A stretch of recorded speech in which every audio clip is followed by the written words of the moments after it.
is beginning to run after him in second. To the outside and Snapper Sinclair, his stablemate, and they run to the top of the stretch in the Razorback, and Warriors Charge still leads. Snapper Sinclair and Bankit alongside, and here's Bankit to take over the lead from Warriors Charge. Warriors Charge is going to battle right back. Bankit outside, Warriors Charge inside. Look at him throw down. Warriors Charge, Bankit, Warriors Charge, yes! Welcome back to Racing Rundown. We've got another preview for you this week. This is a preview of the Grade 3 Phillip Iselin Handicap at Monmouth Park, 1 mile and a 16th over the dirt. 6 horses go to the post. As usual, we're going to talk about all 6 of them. We'll pick up with the first horse in the race, the number 1, Bal Harbor. Was second in this race last year, earlier this year at Monmouth Park. Finished third in the Monmouth Cup in his first start off of a very long layoff. So for being off 8 months and to run third behind the 2 horses that he did run third behind, which, I'm not saying that Global Campaign and Math Wizard are world beaters, but in a race like that, coming off of the layoff that Bal Harbor was coming off of, that was a very respectable achievement. He's been second in a Grade 1 before the Woodward Stakes last year, like I mentioned, second in the Iselin, second in the Monmouth Cup, and I think that he's definitely a prime candidate to run really well in this race, even though I will not put him on top because I do think there is specifically one better horse, and we're going to get into the horse that I think, I don't want to say towers over the rest of this field, but I think Warriors Charge in this race is definitely a really formidable horse, and it's obviously him against everybody else. Looking back to his last effort, which was 4th, going a mile in the Met Mile, and I will say about that race, Vekoma, who some people think is the best horse going one turn in that race, was the winner. He was beaten by Network Effect second, who is another horse who never runs a bad race. Network Effect has been turning in a lot of really, really good efforts. And Code of Honor, who got champion 3-year-old considerations last year. So to run 4th, beaten by those horses in that race, was definitely an accomplishment, even though he didn't win the race, obviously. Prior to that, he was second to By My Standards in the Oaklawn Handicap, and By My Standards is a really nice graded stakes level horse. So, obviously in this race where he doesn't have to go up against any super formidable horses, I think Warriors Charge is an obvious look at here. I'm going to put him on top. I'll get to my picks for this race in a few minutes, but to cut it short, I think Warriors Charge is the best horse in this race.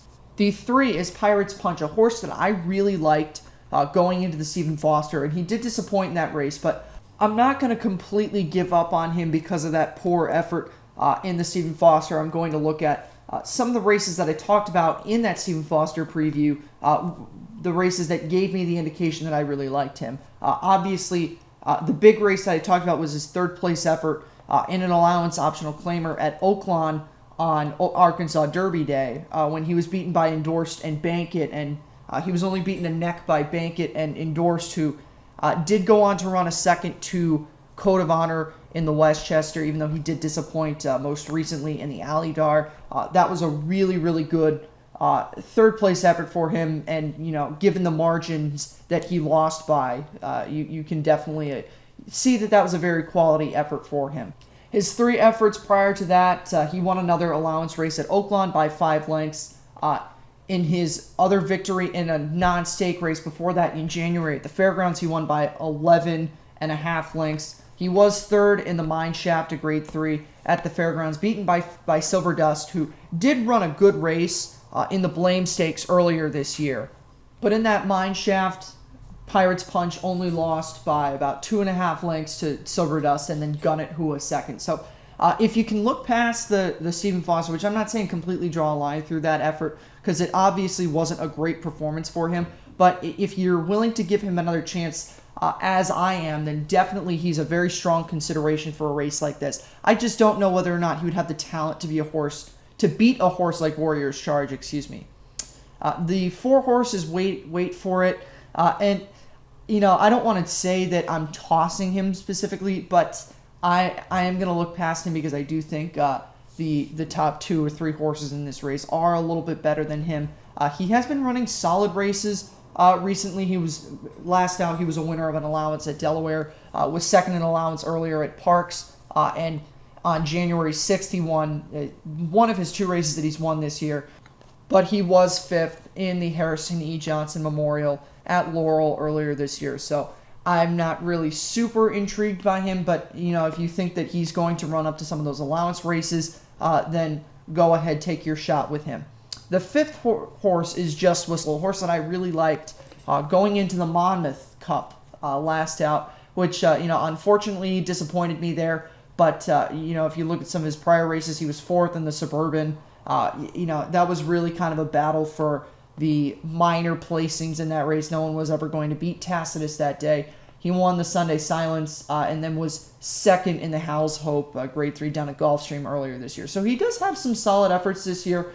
Again, like I mentioned, the 4th in the Suburban was really just him battling it out with Moretti and Parsimony to get the minor placings. He was beaten 3 lengths by Parsimony, though, in that effort. So that wasn't really the strongest race, but if you look to the 2 other stakes that he's been in this year, he beat Spinoff, who came back to win the Alydar, over-endorsed. But ultimately, I think the performance in the Monmouth Cup was a little bit discouraging. And I would ultimately look past him in here because I do think the Pirates Punches and the Warriors Charges are definitely better horses than him. And the 6th and final horse that we're going to talk about is Mind Control, a horse that I've always been really, really big on. But he definitely will have his work cut out for him here. This is his first race going 2 turns since the Breeders' Cup Juvenile in 2018. And this is his first time going longer than a sprint distance since the Gotham last year at Aqueduct. And he's the kind of horse that I would say maybe definitely is more suited to the sprint distances, but I'm not going to completely write him off in here. He did have a bobble start in the Breeders' Cup Juvenile in 2018. And his efforts in the Jerome and the Gotham, the 2 races that he's gone longer than sprint distances in, were not bad. He was only beaten a length by High Call in the Gotham last year, and then he was the winner of the Jerome by a length and a half earlier in the year of 2019. But ultimately, I think that, he definitely has done his best running around 1 turn, and ultimately, I don't think he's the best horse in this race. I think Warriors Charge is a really, really good middle-level horse like this, a horse for the 1.1/16, pushing it at 1.125, but, Warriors Charge can definitely do 1.125. I think ultimately, Warriors Charge, this race is perfectly suited for him. I think he definitely really has the talent to win this race. I think that Warriors Charge is a really talented horse and could definitely contend in some of these higher level graded stakes races. Not necessarily win, but definitely be a contender in those races. We saw his effort in the Oakland Handicap earlier this year. He has won at 1.1/16 already, even though that was a head finish over Bankit.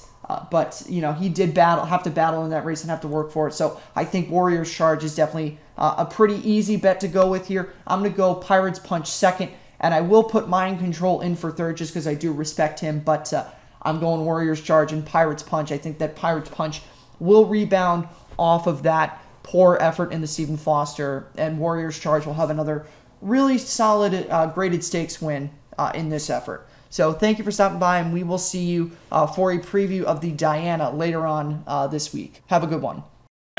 And direct order, 3/4 in 1:13 3 with 3/16 to the finish. It is Mind Control now getting clear by a length and a half. Gates of Dawn on the outside. Here's Our Brain Trust coming on through. Mind Control and Our Brain Trust. Mind Control holding on to the lead. Our Brain Trust in 2nd.